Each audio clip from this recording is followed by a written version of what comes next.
Magtatanim kami ng giant duwat. Excuse me. After 5 years, mamuha na yan para yung mga kapwa-puan, yung anak na yung pinabang.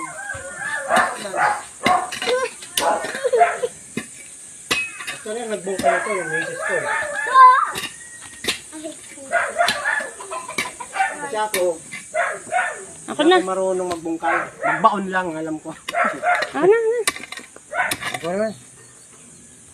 Ako na fisyo. Fisyo ako. Bigyan mo si nanay.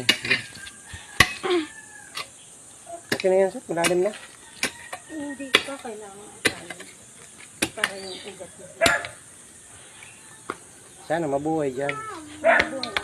Sa bagay, kawi na yan. Wild tree naman to. Very good. Yan. Marami kami tatanong dito ng mga fruit bearing trees na sinasabi.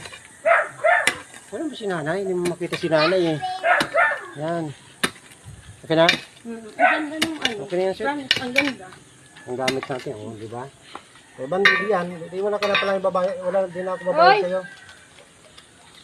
Pang tuition yun. Tuition pa.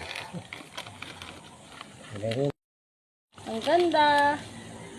I see the flute. Dapat re-remove niya yung black plastic. Oo, siyempre. Nire-remove yan. Dahil ko natin dito. Papatayin niya. I'm going all the way. Tatakot ako, baka Sige, sige. Takot ka? Umiyak ka? Prefer poop there. Yan. Yay. Kung takot ka, huwag ka mag-iyak. Ng marami. Gusto help? Tatay, gusto help? Huwag na. Ha? Kasi oh, may kuwan dito, ipot ng manok. Ew. Bakit? Bunan mo. Nandiyan ka na eh. Oo, mas magandang ganyan. Tapos mabakuran natin yan kasi yung manok dyan, oh. Buti ko lang nga dito ng manok. Ay, iyan yung ipot ng manok. Binibigyan mo sa ano? Bakit sabi mo may ipot? Iyan ang ipot ng manok.